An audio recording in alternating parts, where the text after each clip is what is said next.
Rektor Universitas Islam Negeri Sultan Muhammad Hasanuddin Banten, Profesor Dr. Haji Wawan Wahyudin MPD, dan para anggota tim penguji memasuki ruang sidang. Hadirin dimohon berdiri.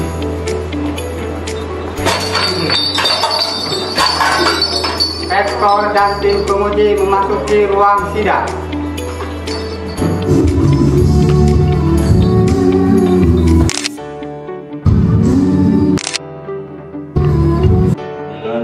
Bismillahirrahmanirrahim. Sidang terbuka promosi doktor atas nama Bakroni Latar. Dengan ini saya nyatakan dibuka.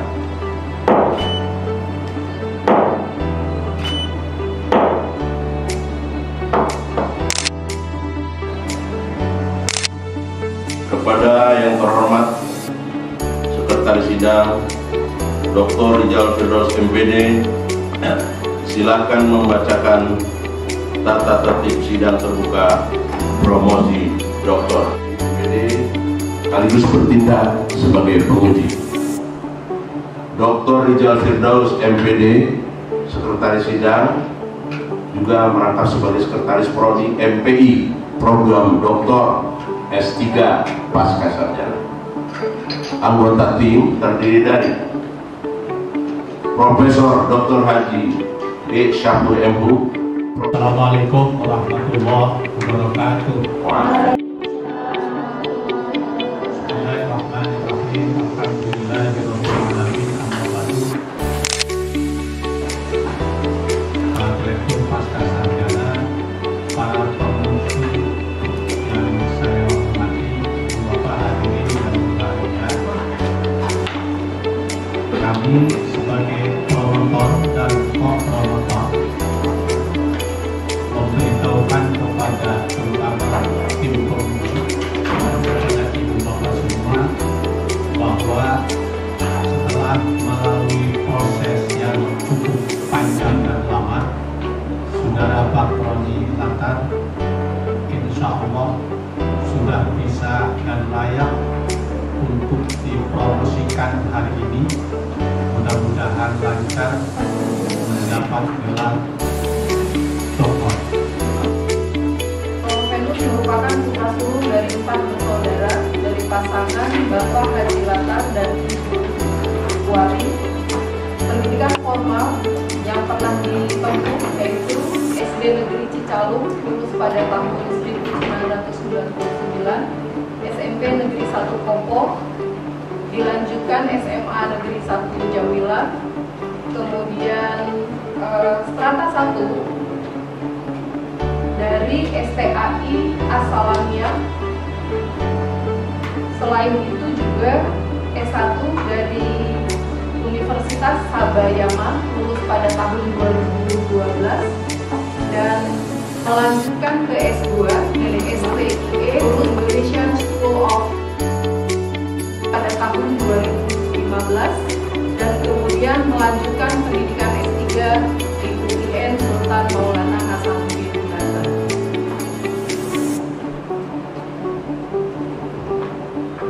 Sejak kecil penulis memiliki minat baca yang tinggi, bahkan membaca buku sambil mengembala kerbau.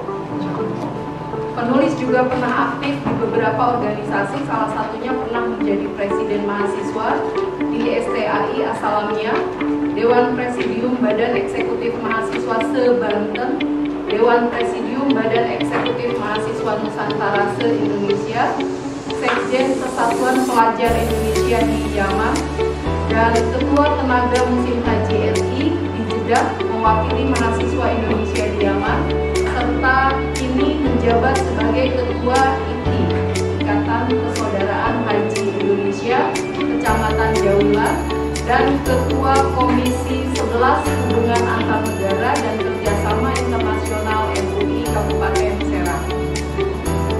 Pada tahun 2016, penulis bersama istri Ibu Hajah Neneng Hasanah Elsi mendirikan Yayasan Darel Hasanah yang terdiri dari beberapa lembaga, yaitu Ponpes Darel Hasanah, PAUD Darel Hasanah, MBT Darel Hasanah, SMP Darel Hasanah, SMA PMA Darul Hasanah, PKBM Darul Hasanah, BLK Darul Hasanah, Majelis Taklim Darul Hasanah, dan KBIH Darul Hasanah. Dan saat ini penulis dikaruniai 2 orang putra. Yang pertama bernama Aldi Miftahul Khairi Latar, dan yang kedua bernama Muhammad Adha Al-Mubarak Latar. Demikian biografi Promo Penrus hari ini. Terima kasih. Wassalamualaikum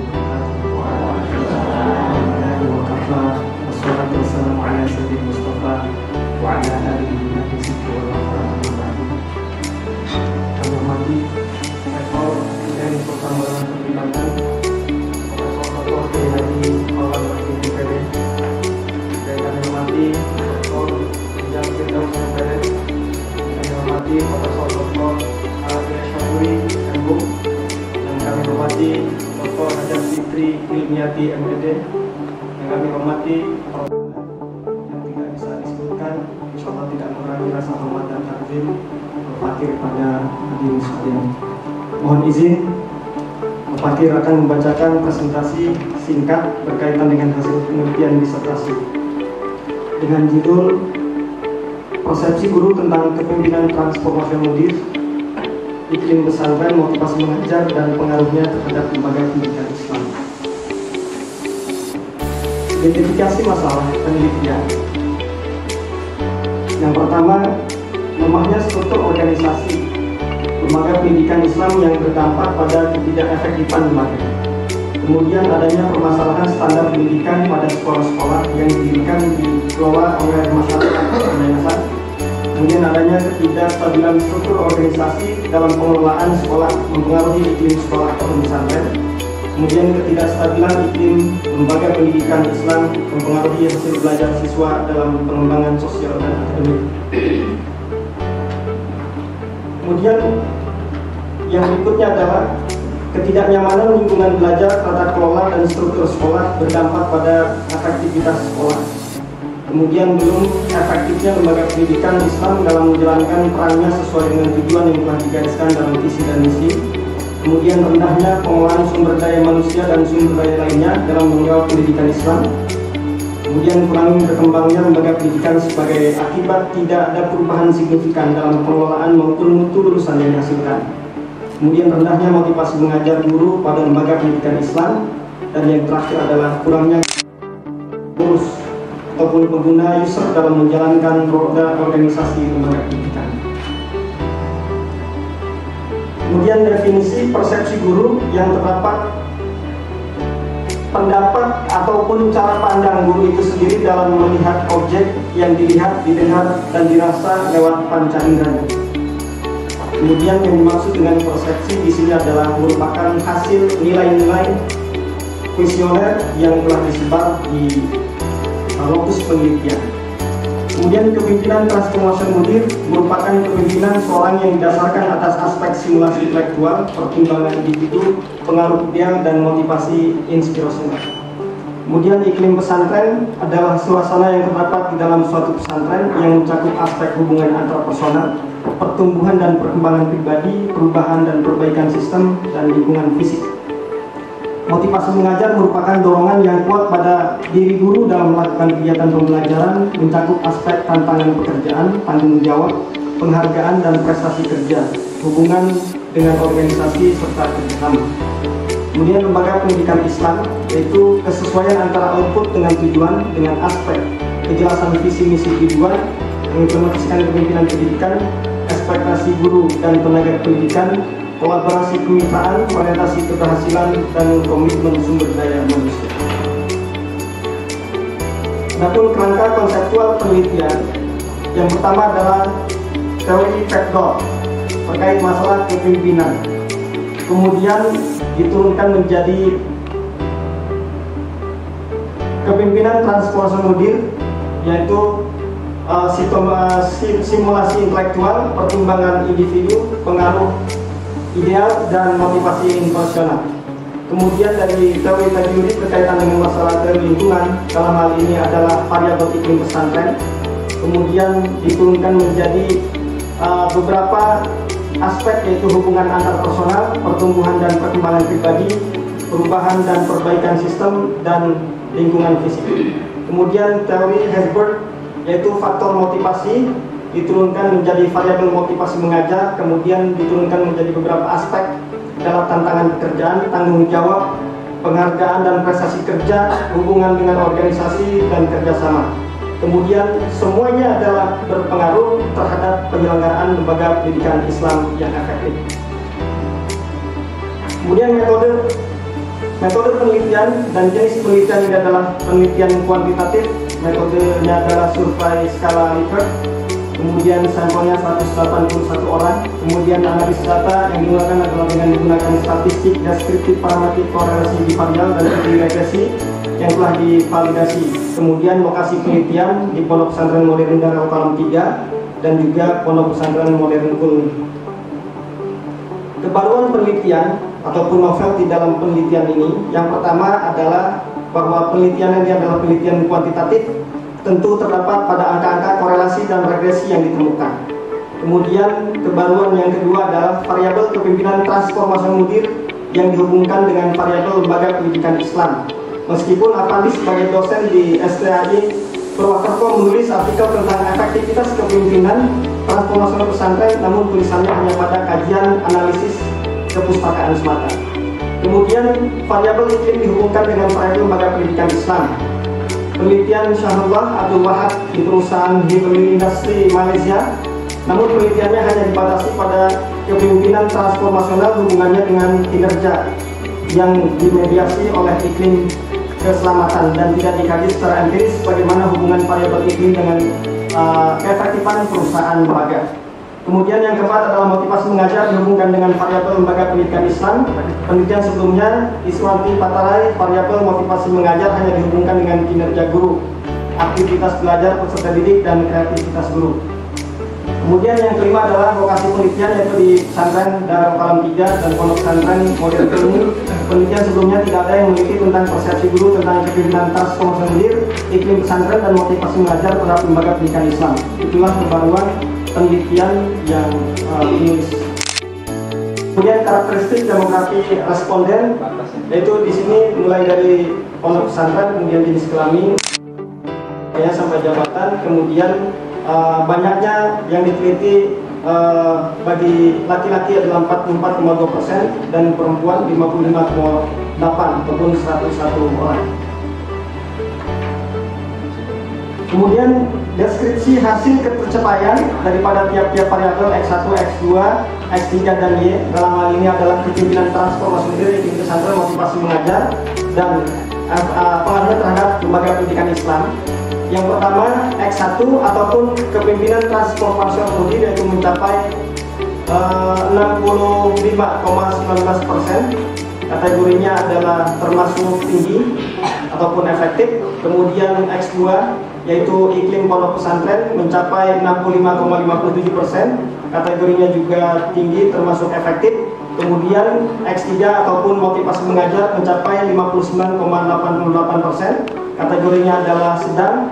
Kemudian lembaga pendidikan Islam yaitu mencapai 68,10%. Secara umum, ketercapaian penyelenggaraan lembaga pendidikan Islam dengan skor 68,10% termasuk kategori efektif.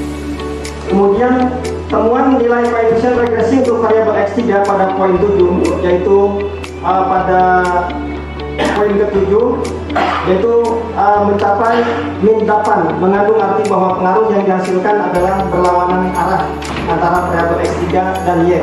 Hal tersebut mengandung makna bahwa apabila variabel X3 mengalami kenaikan 1%, maka akan terjadi penurunan pada variabel Y sebanyak 0,008, tidak berdampak pada Y dengan asumsi variabel lainnya tetap konstan. Ini dilihat dari sisi arah daripada penelitian. Kemudian yang berikutnya adalah berkaitan dengan masalah pengujian hipotesis. Pengujian hipotesis di sini secara umum bahwa berpengaruh variabel kepemimpinan transformasi mudir terhadap efektivitas lembaga pendidikan Islam ataupun terhadap lembaga pendidikan Islam ataupun terhadap penyelenggaraan keefektifan lembaga pendidikan Islam, yaitu mencapai 32,7%. Dalam hal ini, apabila 1% dari kenaikan daripada kepemimpinan transformasi mudir akan mampu menaikkan 5,6% terhadap penyelenggaraan lembaga pendidikan Islam. Begitu juga dengan iklim pondok pesantren mencapai 23,7%, dalam artian setiap 1% kenaikan daripada iklim pesantren, maka dia akan mampu menaikkan lembaga pendidikan Islam yaitu 6,1%. Juga motivasi mengajar mencapai 11,40% atau 11,40%. Ini menandakan bahwa setiap kenaikan 1% akan mampu menaikkan 5,9% terhadap penyelenggaraan lembaga pendidikan Islam. Kemudian apabila kepemimpinan transformasi mudir dan iklim pesantren secara bersama-sama, maka mencapai yaitu 36,4,0%, artinya setiap kenaikan iklim kepemimpinan transformasi mudir dan iklim pesantren akan mampu menaikkan penyelenggaraan lembaga pendidikan Islam sebanyak 13,5%. Begitu juga dengan kepemimpinan transformasi mudir, apabila secara bersama-sama dengan motivasi mengajar, maka akan mendapatkan nilai 32,90%, artinya setiap kenaikan daripada kepemimpinan transformasi mudir dan motivasi mengajar akan mampu menaikkan 12,7% terhadap penyelenggaraan lembaga pendidikan Islam.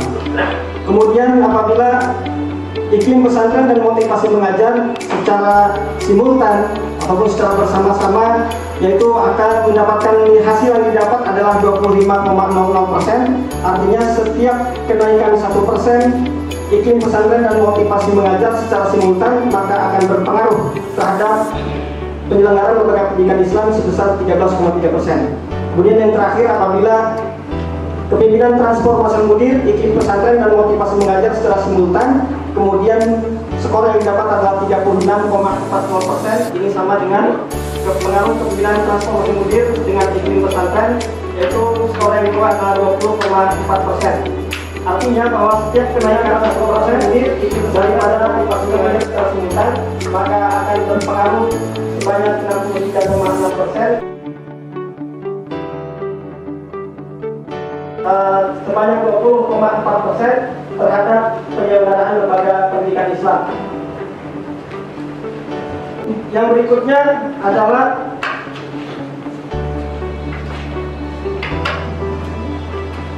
simpulan. Sebelum simpulan, kami akan menawarkan daripada penawaran gagasan. Penawaran gagasan yang kami tawarkan adalah bahwa untuk lebih memaksimalkan kepemimpinan transformasional mudir, kemudian iklim pesantren dan motivasi mengajar terhadap penyelenggaraan lembaga pendidikan Islam, maka peneliti menawarkan program manajemen sistem penyelenggaraan lembaga pendidikan Islam efektif yang disingkat dengan masif PPISE atas dasar pertimbangan sebagai berikut. Yang pertama adalah variabel X, aspek motivasi inspirasional, kemudian X2 aspek perubahan dan pertimbangan dan perbaikan sistem, kemudian X3 aspek kerjasama, dan variabel Y adalah aspek kolaborasi kemitraan. Bahwa manajemen sistem penyelenggaraan lembaga pendidikan Islam, regulasinya yang pertama adalah Permendikbud nomor 67 tahun 2016 tentang penyelenggaraan pendidikan Islam, penyelenggaraan pendidikan, kemudian salinan PP nomor 57 tahun 2021 tentang penyelenggaraan satuan pendidikan, kemudian Undang-Undang nomor 18 tahun 2019 tentang lembaga pendidikan Islam ataupun pesantren. Implementasi masih PPISE, kemudian adalah evaluasi diri lembaga pendidikan Islam, kemudian penetapan dan pelaksanaan hasil evaluasi dan lembaga pendidikan Islam, kemudian menyusun ataupun mendownload dan menginstalasi dan dan men-setting program digitalisasi, kemudian pelaksanaan program, evaluasi program, hasil pelaksanaan daripada masih PPISE, manajemen sistem penyelenggaraan lembaga pendidikan Islam efektif. Kemudian strategi dalam melaksanakan masif PPISE adalah sosialisasi masif PPISE, kemudian implementasi masif PPISE, kemudian pendampingan pelaksanaan masif PPISE, kemudian standar nasional pendidikan dan program masif PPISE. Evaluasi program masif PPISE adalah sistem digitalisasi tidak efektif, sistem digitalisasi efektif, dan sistem digitalisasi sangat efektif. Kemudian pelaksanaan program manajemen sistem penyelenggaraan lembaga pendidikan Islam efektif adalah yang pertama adalah program masif PPISE, yaitu tahap perencanaan ataupun pengelolaan manajemen strategi, yaitu perencanaan, pelaksanaan, dan pengawasan. Kemudian juga sumber-sumber adalah SDM, kemudian biaya, kemudian juga fasilitas dan sarana dan prasarana. Kemudian proses pelaksanaannya adalah tahap pelaksanaan adalah mendownload aplikasi, install aplikasi, setting aplikasi, penyusunan dan klasifikasi data, pelaksanaan program, evaluasi program, kemudian ketercapaian masif revisi adalah evaluasi internal, kemudian evaluasi eksternal, kemudian evaluasi hasil implementasi masif revisi adalah output keefektifan berkelanjutan meningkat.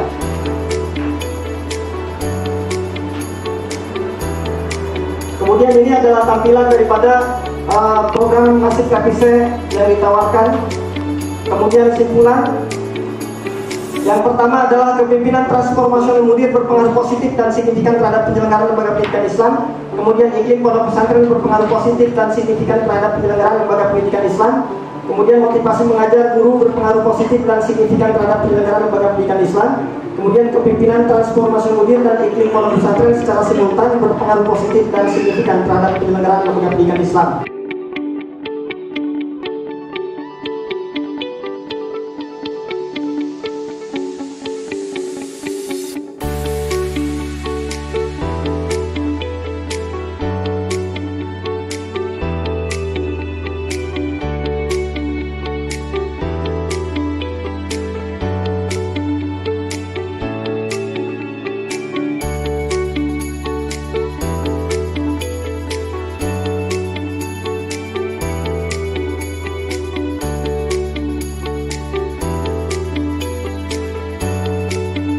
Adalah yang pertama, semakin baik kepimpinan transformasi mudir, iklim pesantren dan motivasi mengajar cenderung makin baik pula penyelenggaraan lembaga pendidikan Islam. Kemudian kunci keberhasilan sebuah lembaga pendidikan Islam bermuara pada kemampuan kepemimpinan pemimpinnya.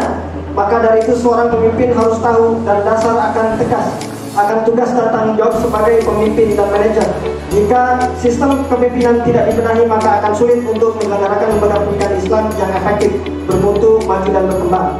Kemudian untuk mewujudkan keharmonisan interpersonal pesantren, seorang mudir atau pimpinan dan guru harus bersikap egaliter dengan nuansa kekeluargaan dan menempatkan diri sebagai figur intelektual. Sekaligus pelayanan pesantren bukan seorang raja yang harus dilayani secara protokoler dan ditakuti santri. Kemudian diperlukan kebijakan pimpinan untuk menerapkan sistem digitalisasi pesantren sebagai penguat realisasi kepemimpinan transformasi mudir di iklim pesantren dan motivasi mengajar terhadap lembaga pendidikan Islam. Kemudian motivasi mengajar guru bukanlah skala prioritas program daripada seorang pimpinan, namun tetap dengan tidak mengabaikannya. Seorang pimpinan harus mampu menciptakan iklim pesantren yang baik.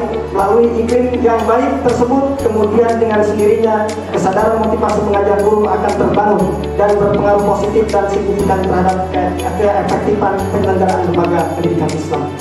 Mungkin hanya itu yang dapat Al-Fakir sampaikan, kurang dan lebihnya mohon maaf. Karena telah berhasil sampai pada tahapan akhir dari rangkaian studi program S3 MPI, sidang terbuka promosi dokter. Tepuk tangan.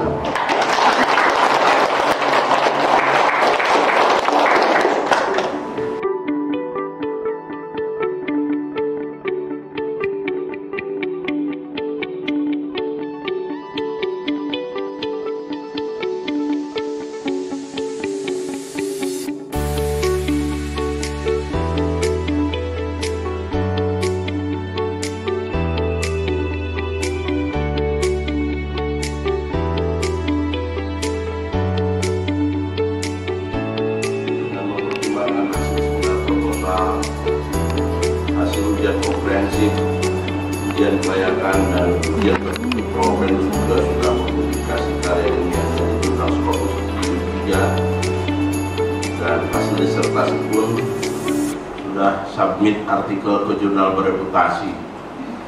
Maka dengan ini kami menyatakan Promovendus lulus pada sidang terbuka promosi dokter dengan yudisium 3,77 cum laude.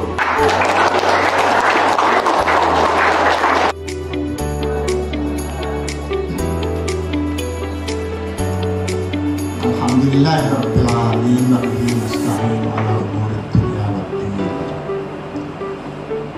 Saudara Dr. Bakrodilata, hari ini Anda sudah menjadi doktor, gelar akademik tertinggi. Tidak ada lagi gelar akademik yang lebih tinggi daripada doktor. Ada profesor bukan gelar. Profesor itu jabatan fungsional yang tertinggi. Dan karena itu saya menyarankan Anda bersyukur pada Allah Subhanahu wa Ta'ala, karena Allah telah memberi Anda karunia nikmat akademik tertinggi terbesar. Konsekuensi Anda ialah meskipun Anda orang pintar karena Anda doktor, nggak pantas kalau doktor tidak pintar. Meskipun Anda pintar karena doktor, tidak berarti Anda harus berhenti belajar. Mengapa? Karena masih ada langit di atas langit. Seorang doktor yang baik ialah doktor yang selalu terus belajar, mengupdate pengetahuan dan keterampilan kedokterannya, supaya pengetahuannya tetap kontekstual, tetap muqtabal hal. Jika Anda berhenti belajar, Anda akan tertinggal sana.